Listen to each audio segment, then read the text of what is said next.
সুলাইমের একটা সন্তান জন্মের পর থেকে অসুস্থ, রোগে আক্রান্ত।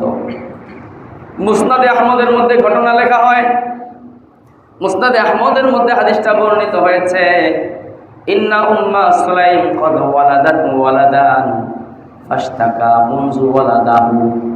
যখন থেকে জন্ম হয়েছে আর পর থেকেই সন্তানটা অসুস্থ, রোগে আক্রান্ত। সন্তানটা মাঝে মাঝে চলে যায় অবস্থা, মৃত্যু সংকটাপন্ন অবস্থা। একবার আবু তালহা তার পরিবারকে রেখে কোনো একটা দূরের জায়গায় চলে যায়, কোনো একটা জায়গায় যায়, সন্তানটাকে অসুস্থ রেখে যায়। অসুস্থ সন্তানকে রেখে যাওয়ার পরে যখন সফর থেকে ফিরে আসে, মাঝখানের ঘটনা হলো আবু তালহা ঘর থেকে বের হওয়ার পরে সন্তানের রোগের মাত্রা বেড়ে যায়, সন্তানের অসুস্থতা আরো বেড়ে যায়। সারাটা দিন অসুস্থতায় ছটফট করতে করতে বিকালবেলা সন্তানটা আল্লাহর ডাকে সাড়া দিয়ে দুনিয়া থেকে চলে যায়, মৃত্যুবরণ করে। একাকী মা ঘরের মধ্যে, স্বামী বাহিরে, বাবা বাহিরে, মায়ের সামনে মায়ের কোলে সন্তানটা দুনিয়া থেকে বিদায় হয়ে যায়। আমাদের জমানার অবস্থা একটু চিন্তা করেন। আমাদের সন্তানাদি একটু অসুস্থ হলে আমরা কতটা হই হাল্লা শুরু করি, হইচই চিৎকার চেঁচামেচি শুরু করি। মায়ের সামনে তার সন্তানটা দুনিয়া থেকে বিদায় হয়ে গেল। এবার স্বামী রাত্রিবেলা ঘরে ফিরে আসে, মা তার সন্তানটাকে পাশের রুমে শুইয়ে দিয়ে কাপড় দিয়ে ঢেকে রাখে, কাপড় দিয়ে ঢেকে দিয়ে রাখে। আবু তালহা স্বামী যখন রাত্রেবেলা ঘরে প্রবেশ করে, স্বামী আসার পরে প্রথমেই জিজ্ঞাসা করে, মা বালু ওয়ালাদিনা আল মুস্তাকা, আমাদের অসুস্থ সন্তানটার কি অবস্থা একটু দেখে আসি। এবার উম্মে সুলাইম জবাব দেয়, আবু তালহা সন্তানকে দেখার দরকার নাই, অসুস্থ হওয়ার পর থেকে এই পর্যন্ত যতদিন তার উপরে পার হয়েছে এর মধ্যে আজকেই তার শরীরের অবস্থা বেশি ভালো, আজকে তার শারীরিক অবস্থা ভালো, ওই ঘরে যাওয়ার দরকার নাই। উম্মে সুলাইম চিন্তা করলেন, আমার স্বামী দূর থেকে ঘরে এসেছে, শরীরের মধ্যে ক্লান্তি আছে, ক্ষুধা আছে, শরীরের মধ্যে ক্লান্তি আছে, ক্ষুধার ভাব আছে। এই মুহূর্তে যদি সন্তানের মৃত্যুর খবর তার কানে দেওয়া হয় তাহলে খানাও খাইতে পারবে না, শরীরের ক্লান্তি দূর হবে না, শরীরটাকে সফর থেকে আসার পরে পরিষ্কার পরিচ্ছন্ন করা লাগে সেটাও করবে না, হাউমাউ করে কান্না করবে। হতে পারে সন্তানের মৃত্যুর খবরটা সহ্য করতে পারবে না, অস্থির পেরেশান হয়ে যাবে। এই কারণে উম্মে সুলাইম আবু তালহাকে বললেন, সন্তানকে দেখতে যাওয়ার দরকার নেই, সন্তান ঘুমাইছে, তাকে ঘুমাইতে দাও। তাই কি করতে দাও? ঘুমাইতে দাও। কল্পনা করেন আমাদের কি অবস্থা। হ্যাঁ, এখন আপনারা বলুন, হুজুর আসলেই তো আমরা যারা ঘরের একজনও এরকম না, একজনই কি না এরকম না, বরং বাইরে যাওয়ার পরে আপনি কোনো কাজে গেছেন, হয়তো মাহফিলে গেছেন, আর না হলে ব্যবসায়ী কোনো কাজে গেছেন, অফিসে গেছেন, অফিসে গিয়ে বসে রয়েছে তুমি, সন্তান অসুস্থ, কোনো খোঁজখবর রাখো, আর বলেন কিনা বলেন, এরকমই তো অবস্থা। এখন আপনারা মন খারাপ করবেন, মেজাজ খারাপ করবেন, মেজাজ খারাপ করে ঘরে যাবেন, ঘরে গিয়ে বলবেন, হ্যাঁ উম্মে সুলাইম কি করছে আবু তালহার সাথে তার সন্তানের ব্যাপারে, আর তুমি এই একটু অসুস্থতার কারণে এমন শুরু করলা। হাতা কাছাইবেন খনি দেওয়ার জন্য, খনি তাকে দেওয়ার দরকার নাই। উম্মে সুলাইম হয়েছে আবু তালহা, যেমন স্বামী ছিল আল্লাহ তাআলা তার জন্য এমনই উম্মে সুলাইম মিলাইছেন। আপনি ওরকম আবু তালহা হয়ে যান, আপনার জন্য আল্লাহ উম্মে সুলাইম ওরকম মিলাই দিন। ঠিক কিনা বলেন? আপনি লোক হলেন ওইটা, আপনার জন্য কি উম্মে সুলাইম মিলবে? আপনি আগে ঠিক হন, আপনি আগে আবু তালহার মতো ইমানদার হন, আপনি আগে আবু তালহার মতো ইমানওয়ালা হন। বিবাহ করার সময় আপনি তো উম্মে সুলাইম খোঁজেন নাই, আপনি খুঁজছেন অন্য কিছু। এখন আপনি উম্মে সুলাইম পাবেন কোথায়? কি বলেন?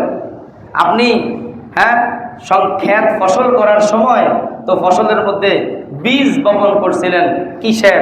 চুকা আমের চারা লাগাইছিলেন, ওখান থেকে কি আমরুপালি মিষ্টিটা আসবে? বলেন আসবে? আল্লাহু আকবার।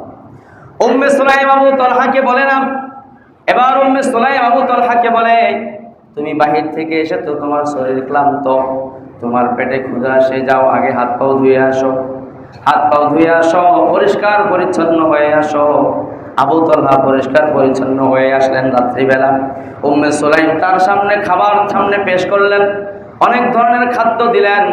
একজন মা পাশের রুমে তার মৃত সন্তান শুয়ে আছে, এই অবস্থায় মাথা কত ঠান্ডা, স্বামীর সামনে খাবার পেশ করতেছে। স্বামী যখন খাওয়া দাওয়া শেষ করলো, এর ফাঁকে দিয়ে উম্মে সুলাইম কিছুটা সুসজ্জিত হইল, নিজেকে সাজসজ্জা করলো। সাজসজ্জা সুসজ্জিত করে স্বামীর সামনে পেশ করে, স্বামী যখন খানা দানা শেষ হয়ে যায়, এবার স্বামীকে নিয়ে বিছানায় চলে যায়। বিছানায় গিয়ে স্বামী অনেক লম্বা সময় ঘরে ছিলেন না। স্বামীর স্ত্রীর প্রতি চাহিদা থাকতে পারে, প্রয়োজন থাকতে পারে।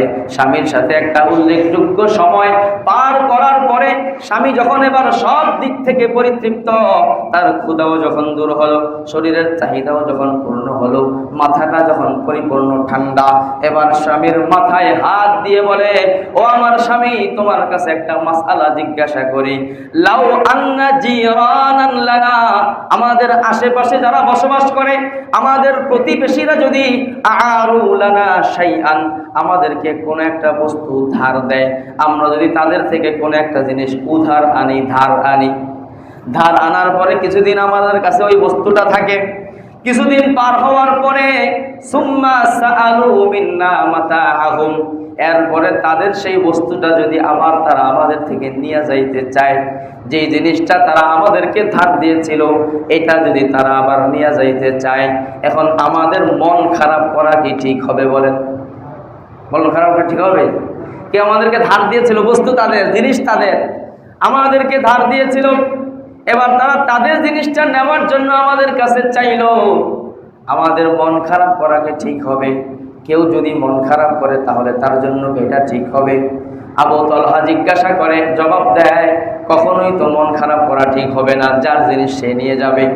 বরং উচিত হলো যার জিনিস তার বাড়িতে পৌঁছে দিয়ে আসা, যার জিনিস তার হাতে তুলে দিয়ে আসা, এটাই তো উচিত। কেউ যদি তার জিনিস চাওয়ার পরে মন খারাপ করে, লোক ভালো না, লোক খারাপ লোক।